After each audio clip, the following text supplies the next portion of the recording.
Assalamualaikum dan salam sejahtera. Polis mengesahkan kematian eksekutif pentadbiran TV9 Shaliza Jaafar petang kemarin berunsur jenayah. Sehubungan itu, sepasukan anggota polis dari Ibu Pejabat Polis Daerah Petaling Jaya telah menahan suami Allahyarham sebaik pengebumian selesai malam tadi. Penahanan itu bagi membantu siasatan kes kematian Allahyarham Nur Shaliza. Berikutan terdapat unsur jenayah hasil bedah siasat yang dilakukan semalam. Ketua Polis Selangor Datuk Tun Hisan Tun Hamzah berkata, suspek berusia 31 tahun ditahan kira-kira jam 10.15 malam tadi di Felda Redong 1 Labis. Beliau turut mengesahkan kes kematian Allahyarham Nur Shaliza kini diklasifikasikan mengikut Seksyen 302 Kanun Kesiksaan Kerana Membunuh. Perkembangan ini hasil bedah siasat dijalankan. Hospital Sungai Buloh mendapati mangsa meninggal kerana sesak nafas akibat dijerut. Suspek direman petang ini.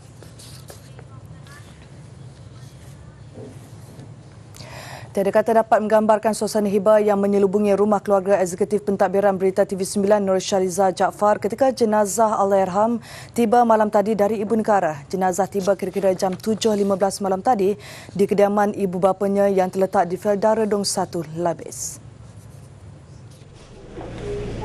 Suasana bertambah pilu apabila kedua ibu bapa Allahyarham Jaafar Bakri 60 tahun dan Rohani Aris 52 yang mengiringi jenazah dari Hospital Sungai Buloh hampir rebah sebaik tiba.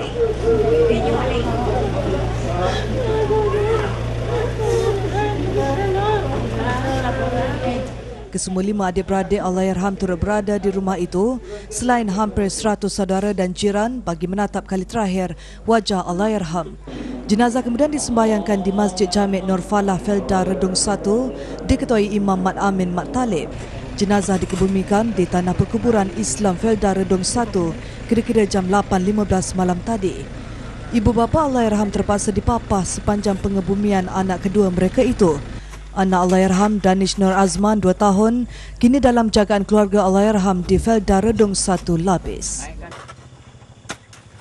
Susulan kematian eksekutif pentadbiran berita TV9 Nur Shaliza Jaafar, Polis Selangor berkata sudah 5 percakapan saksi direkodkan. Di mana setakat ini pihak polis telah merakamkan 5 statement, iaitu 2 daripada staf TV9 dan 3 lagi adalah jiran-jiran kepada si mati. Suspek yang ditangkap telah diriman sehingga 6 hari bulan Ogos yang akan datang. Kata SAC Adenan, beberapa orang lagi akan dipanggil untuk diambil percakapan mereka bagi membantu siasatan. 2 hari lalu, Ketua Polis Selangor Tun Hisan Tun Hamzah mengesahkan kematian Shaliza berunsurkan jenayah. Sehubungan itu, sepasukan anggota polis dari Ibu Pejabat Polis Daerah Petaling Jaya telah menahan suami Allahyarham sebaik pengebumian selesai malam kemarin. Di Labis Johor, Allahyarham dirindui anak lelakinya, Danish Nur Azman. Menurut neneknya, Danish memanggil Mama ketika bangun tidur dan apabila ibu yang dirindui tidak kelihatan. Rohani Aris menenangkan Danish dengan berkata, nanti Mama balik. Danish 2 tahun ada kegembiraan tersendiri, iaitu bermain kuali kerana alat memasak itulah diberikan Nur Shaliza yang arif kerana anaknya. 4 hari Nur Shaliza kembali ke rahmatullah, hati nurani belum sembuh daripada luka. Memang rindu sangat-sangat.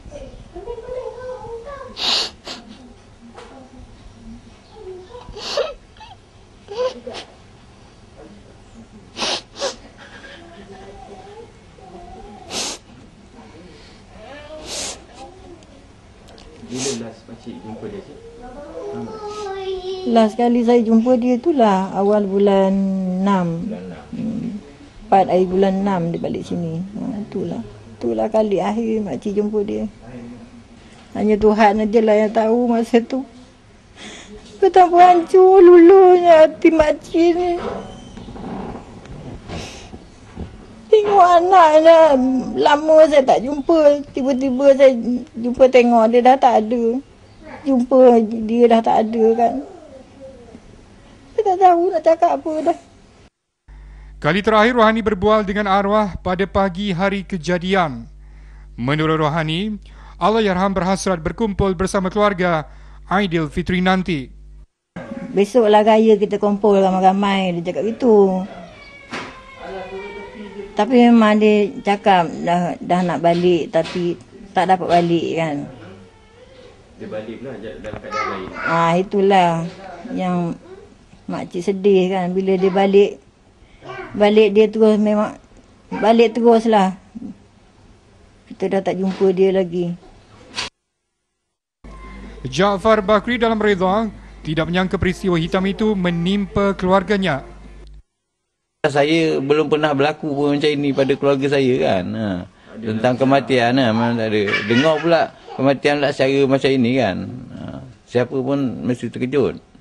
Lepas tu selalu kita dengar dekat TV ke, kat Sarabah ke, cerita hal orang kan.